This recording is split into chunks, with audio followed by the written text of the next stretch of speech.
Will Smith. He once said, "Nothing is realistic." It's not realistic to go into a dark room, push a button, and have all the lights come on. It's not realistic to bend a piece of metal, put people inside, and transport them through the air across an ocean. Thank goodness Thomas Edison and the Wright brothers didn't think so. I'd like to suggest tonight, his latest quote was that being realistic is the most commonly traveled road to mediocrity. And I can guarantee everyone in this room has not traveled that road. By your involvement and participation in the Air Cadet League, you folks have demonstrated beyond a doubt to me and to many others that you have not traveled that road, and you are on a very exceptional path. Some of your travels have taken you to places that we heard today, and some of the speaking demonstrations that I've been very humbled to get to follow, and all the other stories and adventures that I've been hearing throughout the day really reinforces my thoughts.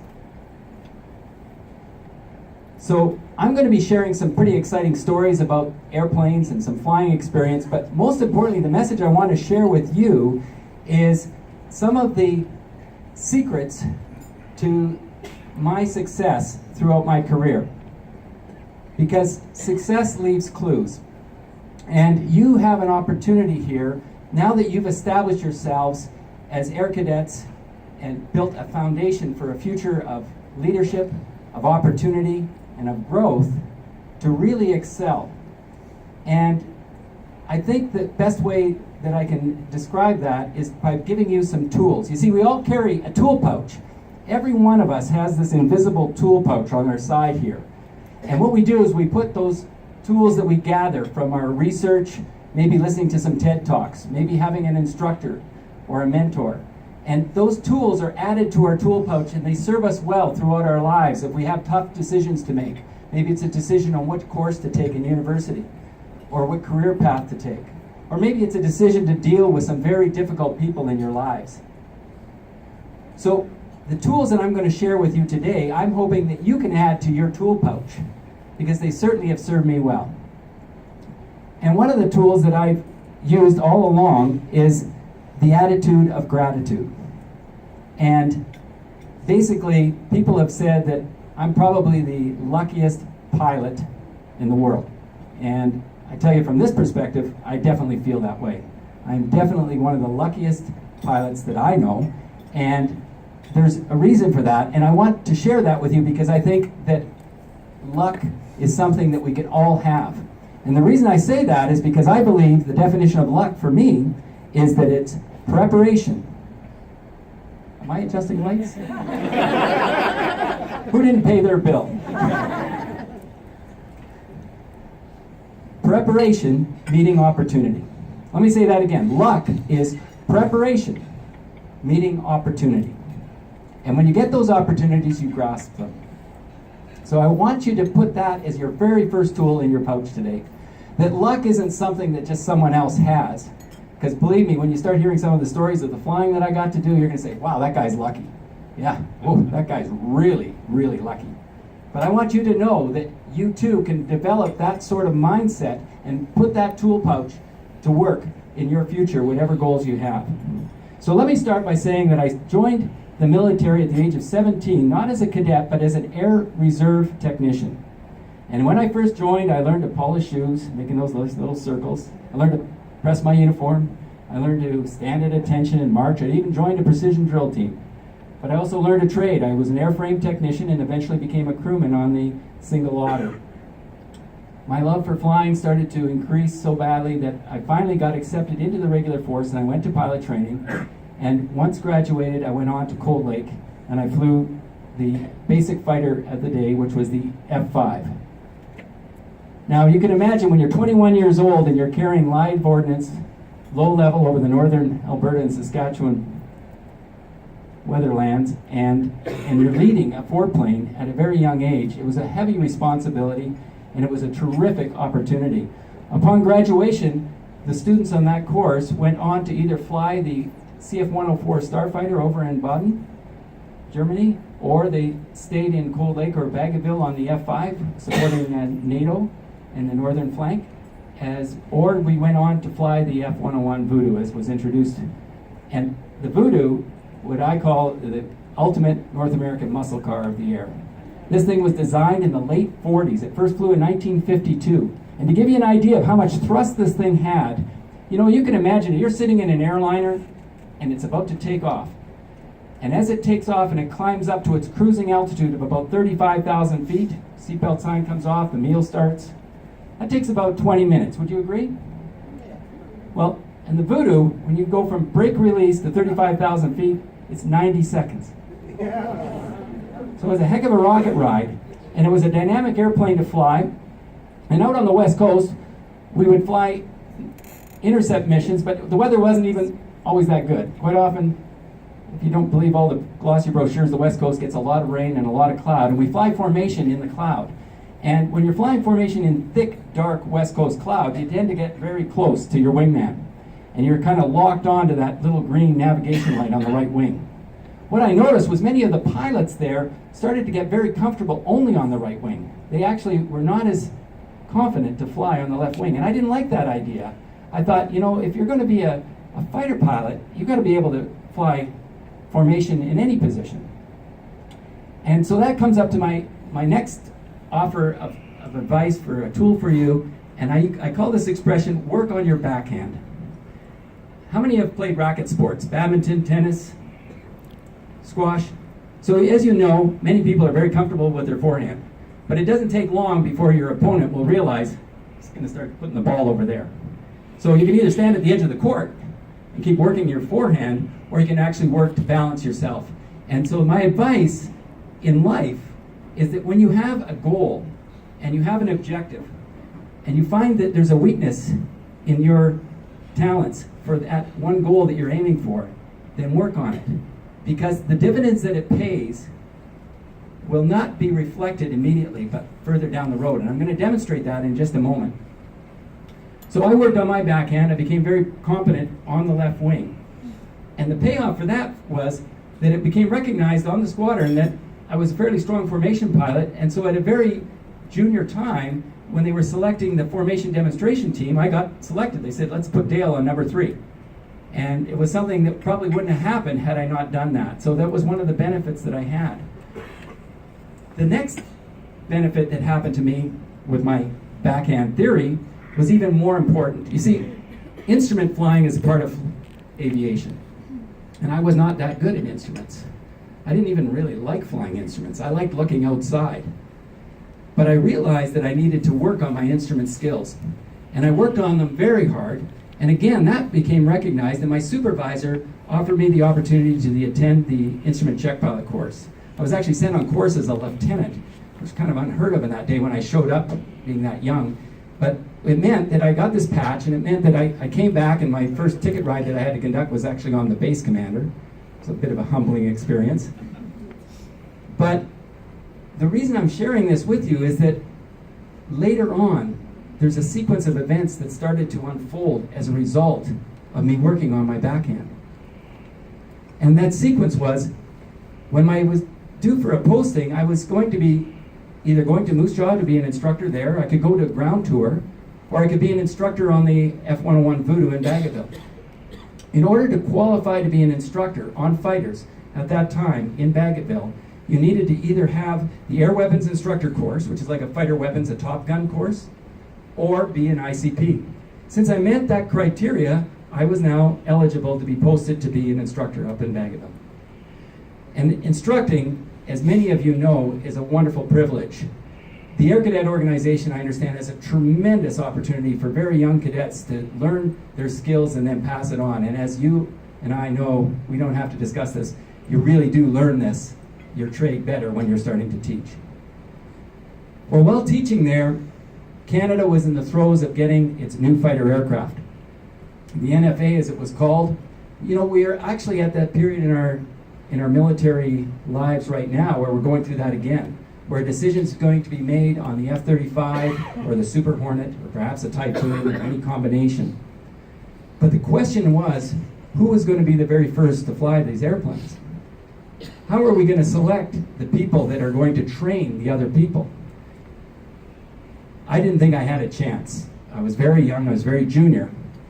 But one of the criteria that was used was clearly that if you're going to be an instructor on this new aircraft to teach others, you had to have a fighter background. So that was the first criteria. The second criteria was that you had to have an instructional background. Well, you couldn't be an instructor unless you were an ICP. So as you can see, by working on my backhand, by getting my instrument skills up, by becoming an ICP, by becoming an instructor, suddenly I was posted as one of the first 13 pilots to fly the airplane. And I got to tell you, there's nothing like the new car smell. The airplane was new, it was dynamic, and the work that we had was intensive, but it was really very, very exciting, as you can imagine. And what made it even more exciting was Canada had to demonstrate this aircraft to the public. There was a lot of controversy. Did we buy the right airplane? We spent a lot of money. Was it worth it? And as a result, the government and the military had authorized, for the first time in over 2 decades, full aerobatics for a fighter aircraft to go on the tours with the Snowbirds. And I was one of the demonstration pilots right at the beginning to fly the aircraft in the air show realm. And it was a lot of fun and a great experience to be traveling throughout the country and demonstrating to the people that were very curious about the performance of this plane. One of the things that I didn't realize was a benefit, and this is where I'm getting back to the idea, is that we have no idea when we're working hard at the beginning, when we're getting that preparation for those opportunities, that what else could I benefit from? Obviously flying this airplane was exciting, but in retrospect, what I really, really go back and feel very, very blessed and lucky about was the people I was working with. I was surrounded by people who were like-minded, they were highly motivated, they were very focused and very skilled. And some of the people you may recognize. One of my students was this gentleman. How many have had a chance to read his book? Fantastic. There, in his book, is a whole hockey sock full of tools for your proverbial pouch. I see a lot of head nods, and I think you'll all agree. One of the things that he talks a lot about is decision making. And when he talks about decision making, I'm reminded of this quote that you may have heard. It says, "Be careful of your thoughts, because your thoughts become words. And be careful of your words, because your words they become actions. And be careful of your actions, because your actions become habits. And your habits become your character, and ultimately your destiny." So if you roll that back, I want you to think very positively about the future and about your opportunities and how lucky and blessed you are to be in the Air Cadet organization, to be in Canada at this day and age, and all the opportunities that are ahead of you. Some of the other folks that I got to meet were equally talented. Another student of mine was a chap named Billy Flynn. Billy Flynn was married to Julie Payette, an astronaut, another astronaut. And look what he does today. This is a Canadian who is now the lead test pilot for the Lockheed F-35 program. I got to speak with him at the Abbotsford Air Show this year, and it was great to reminisce. And I got a better insight into what that aircraft's capability was. He did appreciate that he was a salesman, but he also has a great insight into the capabilities of this new aircraft. So my regular Air Force career was starting to draw to a close, and it was a very difficult time. The reason I decided to leave was I grew up in a military family, and I didn't get to know my grandparents. I had a young child, and another one was on the way, and I wanted them to have a better relationship, and I felt that I could only do that by living in a larger center.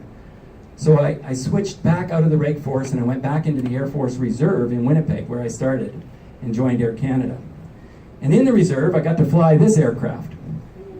It's called the Jumpin' Technology Backwards. But I got to tell you, just because you're a fighter pilot doesn't mean you're going to be a good transport pilot. Just because you're an NHL hockey player doesn't mean you can play for the Saskatchewan Roughriders. However, the next bit of advice that I can share with you is that if you want to learn a new skill and you have previous background, the best advice I can tell you is that you take all of your knowledge, all of your experience, and you throw it in the back locker. You want to open your mind up to be a blank sponge. You want to learn like you were a 5-year-old. Think about if I brought a skateboard into this room and I gave it to a 6 or 7-year-old and I gave it to anyone else in this room and we got an hour and a half, I'd love to see what the demonstration would be. And it's the way children learn. They have no preconceived ideas. They have no biases. They don't try and lean as a crutch on their experience. So as a fighter pilot, I came into this job continually advising my instructors that I know nothing about transport airplanes, and I needed to learn everything I possibly could. When I was flying for Air Canada, they have a seniority system, so it doesn't matter if you're a rocket scientist or an astronaut or just barely got your commercial license. You start off in the most junior position, which at that time was the second officer position, the third seat of the 727. This panel looked very foreign to me. What didn't look as foreign was the back of the heads of the two gentlemen that I faced, and they were captain and first officer, and from them, it was a wonderful opportunity to learn about communication skills and leadership and decision making. And I was very impressed with the quality of the pilots at Air Canada, including my good friend, Captain Lamb. But one of the things that I think impressed me the most that I wasn't aware of was that I assumed that all of the good pilots would be military. And yet I was most impressed by a lot of the bush pilots. You see, in the military, we have the best training in the world. There's no doubt about that. I was a part of that. I benefited from it. But our training is discipline that's imposed on us. The bush pilot has to get his discipline from himself. He's sent up there with poor equipment, with maybe a boss that's putting a lot of pressure on him. And he has to make some decisions without any guidance. And if he survives that, and he does well, then he can become a very capable captain for the airline. One of the highlights for me in my aviation flying with the airline was when I got onto the DC-9, I actually got to fly with my older brother. He was Montreal-based as a captain on the 9, and I'm going to show you a picture, and I want you to look at the instrument panel there. So it's fairly busy. Later on, George retired, and before he retired, he was on the Airbus A340, and so was I. So I had a second opportunity to fly with him. This time, this first trip was from Montreal to New York. The second time was from Calgary to Frankfurt, and it was just before 9/11, and my parents were actually got to ride up on the flight deck. Here's what the picture of the cockpit looks like. You can see the instruments have changed. There's a little bit more gray on the temples. And my mom reminisced how I was in a high chair and my older brother was running around teasing me, so you could imagine the treat that she had on that day.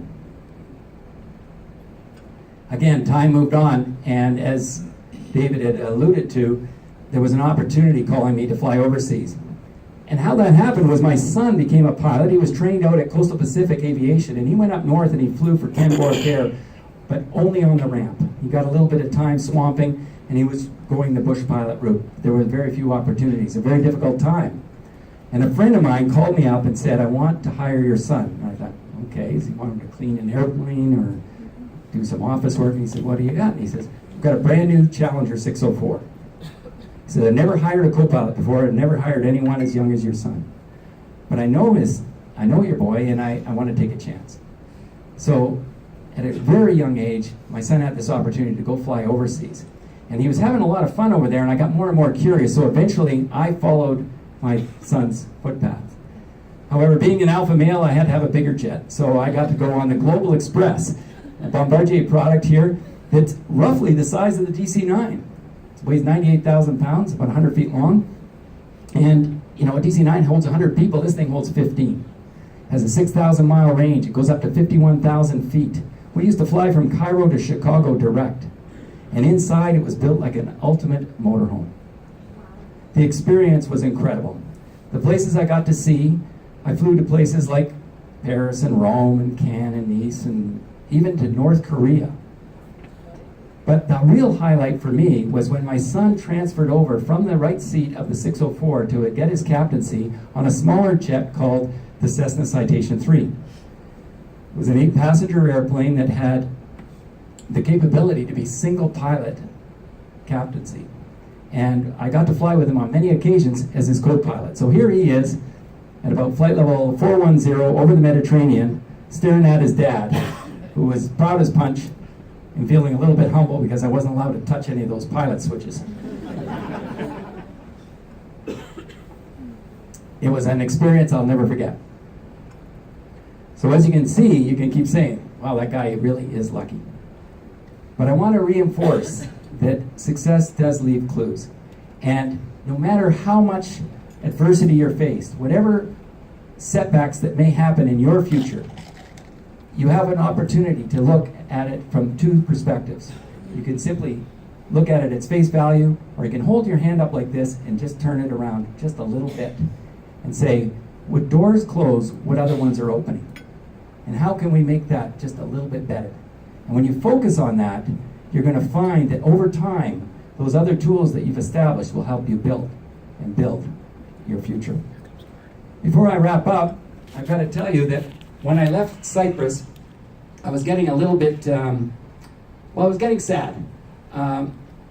We moved back to Canada. It took a couple of years to sell my house in the Mediterranean. And when it finally sold, I was swimming in the pool for the last time there, and the sun was shining, and I was looking at my wife, and I said, I'm really upset.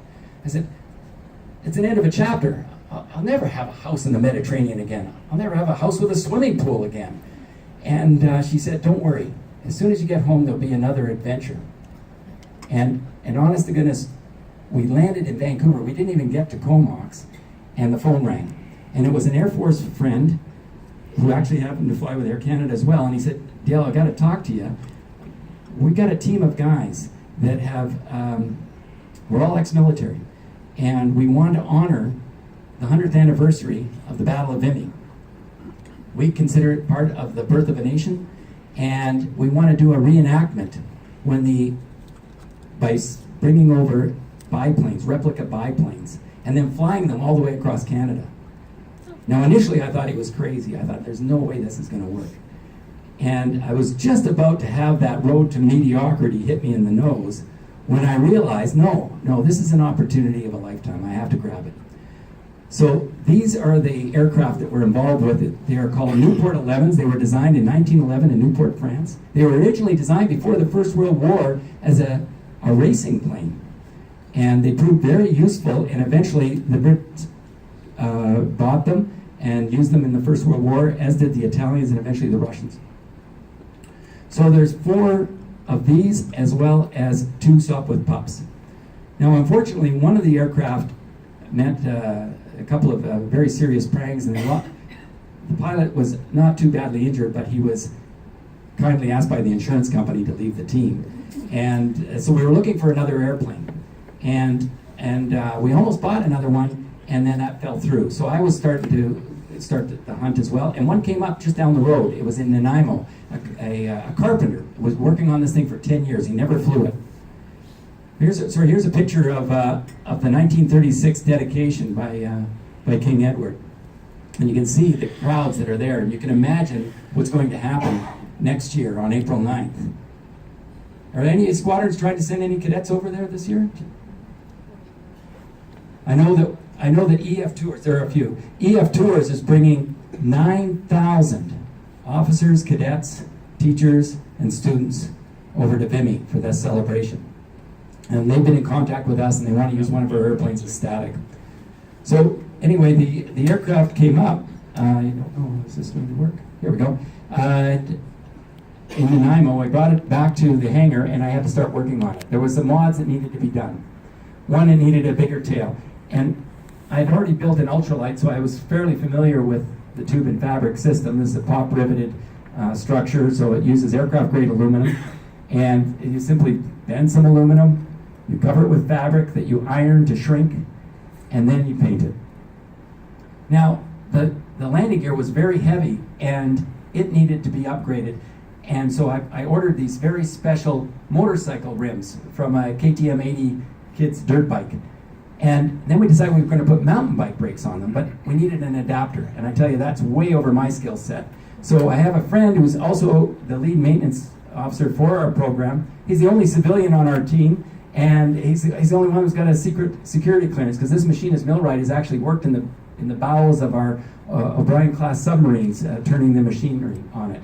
And to give you an idea of his skill set, he's taken this chunk of aluminum. The picture doesn't show it very well, but if you can imagine a large, can of beans that weighs about 30 pounds, that's a chunk of aluminum, and he's machined it into this beautiful piece of art. And that's an adapter that converts from that mountain bike brake that can go on to the rim. And the black device there on the right is to support the brake caliper itself. This is the end result. And I got to tell you that my brakes are the envy of the teams. They work like a charm. The other guys, they can barely get 1,300 RPM out of their engine before they start creeping forward with their old drum brakes, and I can go full pull up to 3,600 RPM and hang on those brakes. Is it bungee corded? That's what you see as bungee cord. That's a suspension system, and it works very, very well. It looks very fragile, and I got to tell you, the airplanes are very fragile. But compared to what they had back in the First World War, these things are rugged. Here's what the cockpit looks like. It's not quite what the Airbus was like, and it's certainly a lot smaller. I upgraded the fuel tank. The original builder had a galvanized metal soldered fuel tank. It looked like he used a bit of JB Weld on the bottom, and since it sat on your lap, I thought it would be more prudent to get a professionally welded tank. Had to have some fun. One of the guys had a smoke system on board, so we thought, well, gee, if we're going to do this, we have to have a nice smoke system. And through the powers of the internet and the community, how do you build a smoke system for something like this? Well, you go to an auto wrecker and you get a Dodge Neon windshield washer reservoir and pump, because this is only a partial picture of it, but it's very small and narrow. It's long and narrow, so it fits up between the fuel tank and the firewall.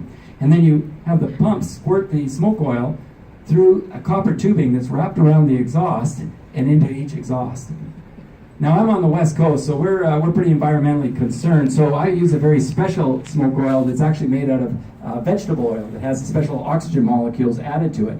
And it's got the added benefit that when I fly over, you've got this real hankering to go over to McDonald's and have some French fries. We'd love to have the original engine, which is the Gnome rotary engine, but we've chosen a more reliable, which is a Volkswagen derivative. This is a Volkswagen block, but it's really upgraded to aircraft quality. Dual plugs per cylinder. I've got electronic ignition, and it's throttle body fuel injected. So we got permission from 19 Wing Comox to store the aircraft in their hangar. General Hood, the commander of the RCAF, is a big supporter of our initiative, and he's working the problem as best as he can. And I got to tell you, there's a lot of political hurdles that we have to go through.